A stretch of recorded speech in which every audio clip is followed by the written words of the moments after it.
मैंने कहा कि निवारक नजरबंदी जैसी विधियां यदि भारत में लागू होंगी तो सबसे पहले वो मानवाधिकार का उल्लंघन करती हैं, वो मूल अधिकारों का उल्लंघन करती हैं, वो लोकतांत्रिक शासन की पूरी तरह से प्रतिकूल है।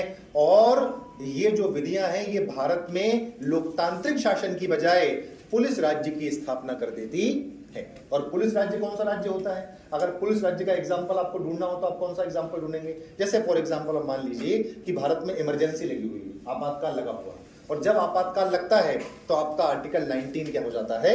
समाप्त हो जाता है। 44वें संविधान संशोधन से प्रावधान जुड़ गया है कि 20 और 21 समाप्त नहीं होगा, लेकिन 44वें संविधान संशोधन 1978 के पहले 20 और 21 भी समाप्त हो सकता है। अब जरा आप सोचिए कि इमरजेंसी लगी हुई है, 19 आपका समाप्त, यानी वाक और अभिव्यक्ति की स्वतंत्रता समाप्त, घूमने फिरने का अधिकार समाप्त, पेशा व्यवसाय का अधिकार समाप्त, अनुच्छेद 20 आपका समाप्त, ठीक है। और 20 मतलब आपको कभी भी कोई अपराधी सिद्ध कर सकता है। 21 आपका समाप्त, प्राण और दैहिक स्वतंत्रता। 22 आपका समाप्त, यानी अरेस्ट करने के लिए कोई कारण आपको बताएगा नहीं। तो फिर आप मुझे बताइए कि ये लोकतांत्रिक राज्य का माहौल होगा कि पुलिस राज्य का माहौल होगा? पुलिस राज्य का।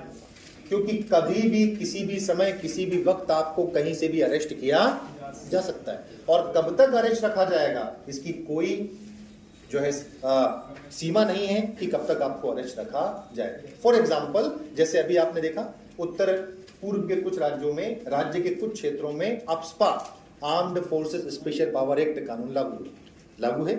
और वो जो कानून लागू होता है वो भी ऐसा ही है कि व्यक्ति को कभी भी अरेस्ट कर सकते हैं, कभी भी उसको उठा करके जेल में डाल सकते हैं, और तो और शूट एट साइट, देखते ही गोली मारो का आदेश भी दे सकते हैं। तो ये जो परिस्थितियां हैं जब आपके अधिकारों का आप इस्तेमाल ही ना कर पाए, आप डर डर के घर से बाहर निकलें, और घर से बाहर गए तो वापस आएंगे कि नहीं कुछ पता नहीं है, तो आप समझ लीजिए कि पुलिस राज्य आ गया है। क्योंकि जो पुलिस है वो किस चीज का प्रतीक है? वो बल का प्रतीक है। परंतु भारत में पुलिस केवल तब बल दिखाती है जब लॉ एंड ऑर्डर का वायलेशन हो रहा हो। आर्टिकल 19 पढ़ा ना हमने? आर्टिकल 19 आपको अधिकार देता है, और 19 क्लॉज 1 जो 2 है वो कहता है कि अधिकारों की सीमा क्या है।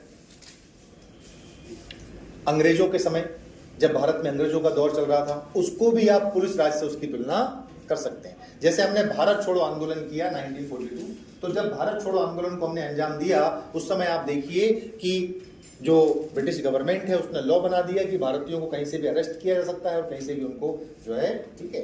तो इस प्रकार की बातें इसमें शामिल होंगी। आ जाइए निष्कर्ष, कंक्लूजन।